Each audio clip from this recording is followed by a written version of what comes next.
નડિયાદમાં રાહત દરના ખાતરને બમણા ભાવે વેચવાના કૌભાંડનો પર્દાફાશ થયો છે। વડતાલ પોલીસે વલેટવા ચોકડી પાસે યુરિયા ખાતરને ફરી પેક કરી ઊંચા ભાવે વેચવાના કૌભાંડ પરથી પડદો ઉંચક્યો।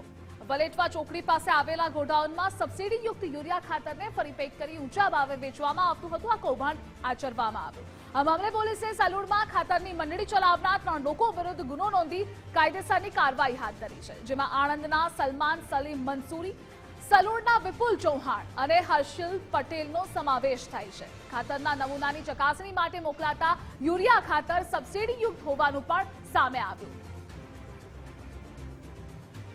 તો વડતાલ પોલીસે 21 જાન્યુઆરીએ સંકલ્પ ગોડાઉનમાં તપાસ કરી હતી।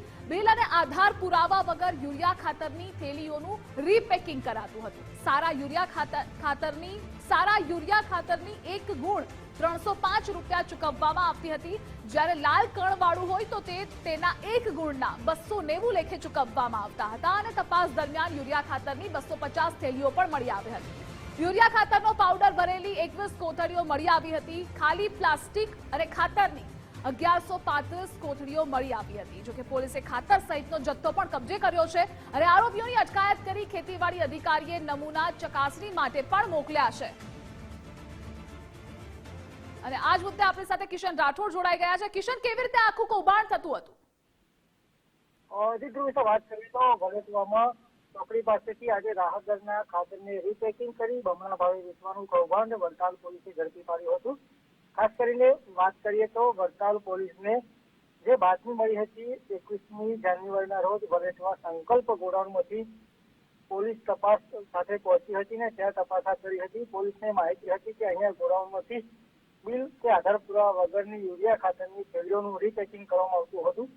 આથી પોલીસે નાયબ ખેતી નિયામકને સાથે રાખીને ગોડાઉન પર છાપો માર્યો હતો। પોલીસે ગોડાઉન પર હાજર સલમાન સલીમ વોહરા સાથે રાખીને ગોડાઉનમાં તપાસ હાથ ધરી હતી, જેમાં તપાસ દરમિયાન પોલીસને 250 કિંમત રૂપિયા 66,633 તથા યુરિયા ખાતરનો પાવડર ભરેલ પ્લાસ્ટિકની કોથળીઓ નંગ 21 અને અન્ય પ્લાસ્ટિકની કોથળીઓ નંગ 1135 તેમજ અન્ય ખાતરની કોથળીઓ મળી આવી હતી।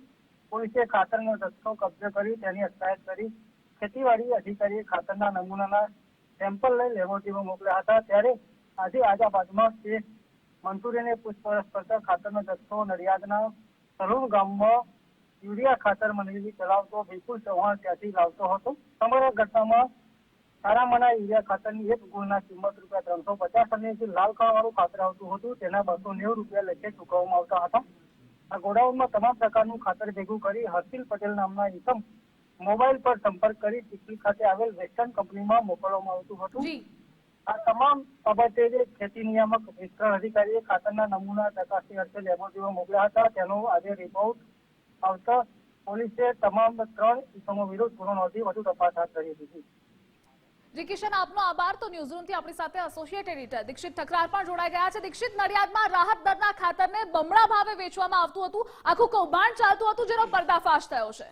બિલકુલ, સરકાર રાહત દરે ખાતર એના માટે આપે છે કે ખેડૂતો સુધી, નાના લોકો સુધી જે છે તે રાહત દરે ખાતર છે તે પહોંચી જાય, પરંતુ વચેટિયા ગુજરાતમાં પહેલી ઘટના નથી, અનેક વખત આ પ્રકારની ઘટના છે તે સામે આવી હતી કે જે રાહત દરે જે સબસિડી વાળું ખાતર આવે છે તે ખેડૂત સુધી પહોંચતું જ નથી અને વચેટિયાઓ તેનો ફાયદો છે તે ઉઠાવી જાય છે। વડતાલ અને તેની આસપાસના ગામોમાં ફરી એ જ પ્રકારની ઘટના બની। જોકે પોલીસે સમગ્ર મામલે તપાસ કરી, કેટલી ખાતરની થેલીઓ છે તે મળી આવી હતી તેની સમગ્ર મામલે પોલીસે તપાસ કરી અને તેનું માસ્ટરમાઇન્ડ કોણ છે તેની પણ તપાસ કરી। જો કે હાલ 250 જેટલી થેલીઓ હતી તેની વાત છે તે સામે આવી છે, પરંતુ ધ્રુવી શાહ, જો રાજ્યભરમાં પણ આ રીતે તપાસ કરવામાં આવે તો રાજ્યમાં કેટલી જગ્યાએ આ રીતે યુરિયા ખાતર કે જે સબસિડી વાળું ખાતર આવે છે, જે ખરેખર જરૂરિયાતમંદ ખેડૂત સુધી પહોંચવું જોઈએ, આ ખાલી ગુજરાત ફર્સ્ટ આવાજ એટલા માટે ઉઠાવી રહ્યું છે કે ખાલી વડતાલ પૂરતો કે મધ્ય ગુજરાત પૂરતો આ પ્રશ્ન નથી, પરંતુ રાજ્યભરના ખેડૂતો માટેનો આ જ પ્રકારનો પ્રશ્ન છે કે જે ખેડૂત સુધી ખાતર પહોંચવું જોઈએ તે નથી પહોંચતું અને વચેટિયાઓ વચ્ચેથી લાભ ઉઠાવી જાય છે અને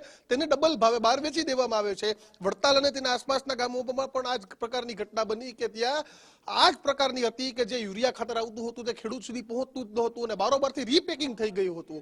એક નવી જ મોડેસ ઓપરેન્ડી, જો કે પોલીસે સમગ્ર પર્દાફાશ કર્યો છે, પોલીસ ફરિયાદ પણ નોંધી છે, પરંતુ હવે જોવાનું રહેશે કે આના મૂળિયા સુધી પોલીસ પહોંચે છે કે નહીં, કારણ કે આની અંદર પણ ઘણા બધા માથાઓ હશે, કેટલા સમયથી થતું હતું, કેટલા લાખ કે કરોડમાં કૌભાંડ થઈ ગયું તે પણ તપાસનો વિષય છે, કારણ કે ગુજરાતમાં પહેલી વાર આવી ઘટના નથી। નથી બની, ભૂતકાળમાં પણ વારંવાર બને છે અને આજે પણ જે ગુજરાતના ખેડૂત સુધી ખાતર પહોંચવું જોઈએ તે નથી પહોંચતું. જી દીક્ષિત, તમામ માહિતી બદલ આપનો આભાર.